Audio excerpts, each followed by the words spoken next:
Hey, it's Jack Gately. It's President's Day. I'm broadcasting to you from beautiful Plymouth, Massachusetts, America's hometown.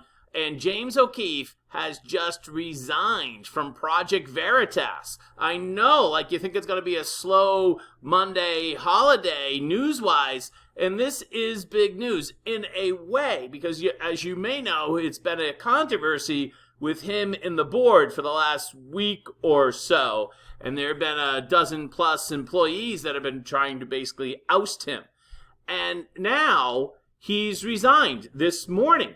And last week, you got the sense that he was going to be okay there at Project Veritas and everything was going to, proceed as it had been before. He's coming off this huge revelation or story, whatever you want to call it, about Pfizer doing the gain of function studies on the virus, and now you're like, whoa, okay, so a little bump on the road there at the board. Organizations kind of have that from time to time. That's a normal thing in nonprofits, and so you got the sense that he had dodged the bullet because some big money folks were like, whoa, you're not going to do that, and because they had put him, I think, on leave, and you thought that it was all over, right? That he beat that.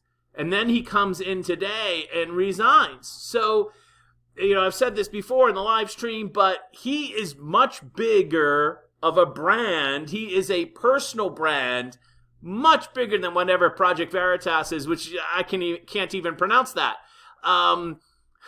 It's James O'Keefe. It's James O'Keefe. That's the brand. He is the brand.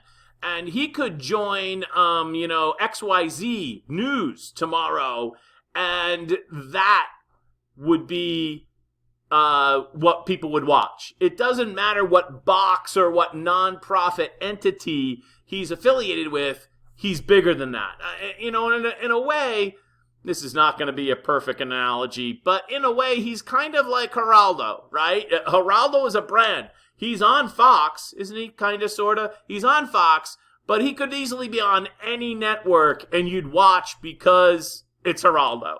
Not that I'm endorsing everything Geraldo has said or done, or everything that James O'Keefe has said or done, right? We all make mistakes, right? We're human, we're fallible, we all make mistakes.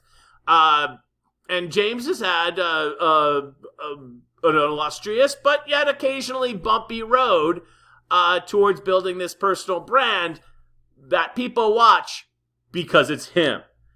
He's the one that busted Acorn, right? He's the one that started it all. He's the one that started this. It wasn't as if Project Veritas was going along and making all these stories and then James joined them. Not really. I mean, it's him. It's him as a brand, which makes sense. Let's take a look at the post-millennial. This just posted today, breaking: James O'Keefe to leave Project Veritas following board dispute. They founded it in 2011 and was its CEO. Provocative brand of journalism, changed the face of investigating reporting. All true. This comes after some 16 staffers tried to oust him from the leadership of his own company, claiming, among other things, that he was difficult to work with, and even once stole a sandwich, resulting in a dispute with the board of directors. So these 16 staffers, they have made some allegations, which I haven't seen every last one. I don't know if they're incredibly public about this, but what I have seen certainly does not demonstrate so far, as far as my opinion, that he deserved to be fired in any way, shape, or form. But here it is here. McCabe is announcing the resignation. Okay, so there it is. There it is officially from him, and he's trending. So when you resign, are you actually resigning or are you getting fired, right? There's the old, as my buddy John said, my buddy John would say, he got quit fired, right? It's possible he got quit fired. On the other hand, with the, how do we say this, the flatness of communications, the barrier to entry All you really need is a YouTube account, look, or whatever. I mean, they even give one to me.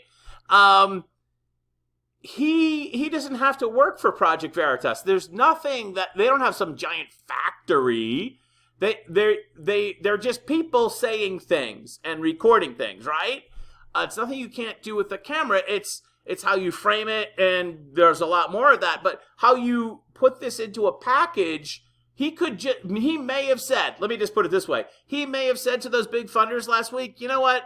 Bleep these knuckleheads. You know what? I'm going to start next week my own nonprofit. I did it once in 2011. I could start a new one today. I'm going to start a new nonprofit. You people come with me. We'll screw those knuckleheads and the 16 staffers. See you later. Bye-bye. And we'll just start afresh with a new cylinder, a new silo, so to speak, a new vehicle. And we'll call it something different. And we'll get rid of this problem. You want to get rid of this problem? Fine. Just come with me, donate your money to my new nonprofit, and we'll say screw you to those other knuckleheads. That's possibly what happened here. And the reason I say that is that through Postmillennial, we're reminded that last week a cease and desist letter went out from a law firm representing some of the largest donors to Project Veritas, which I think I mentioned in one of the live streams before is actually like 2 different nonprofits. I don't want to get into that detail, but basically he could have just said, bleep you, I'm taking my donors with me to this new nonprofit. And that, what really is a nonprofit? It's just a piece of paper that you file with the government, right? That's all it is. And I'm going to take all this stuff, and all I need is 2 chords and the truth to write for Project Veritas. That's all it is, really. If you have the guts and the know-how, James O'Keefe could do Project Veritas with his cell phone, right? Basically. I never understood when I heard this. One of the things that shocked me is that they have like 70 employees. I was astonished by that. So obviously, I think there'll be another shoe to drop because I think the Project Veritas people are going to try to like slime James O'Keefe on the way out the door. That's my next prediction, right? That they're going to try to say that, good riddance, bye-bye, and they're going to try to slime him on the way out. That would not surprise me at all. And maybe some of what they say is true. Maybe James did steal the pregnant lady's sandwich. I don't know. Or maybe he did much, much worse. Maybe I'll come back and say, whoa, he did that? Well, I am horrified by it. So, we don't know what's going to come out, but most certainly what we'd like to hear next is directly from James O'Keefe, who so far has only made a statement to his co-workers / colleagues / employees this morning at Project Veritas. All right, so I'm Jack Aitley from Plymouth, America's hometown in Massachusetts. Behind enemy lines, we'll keep you updated. Bye-bye.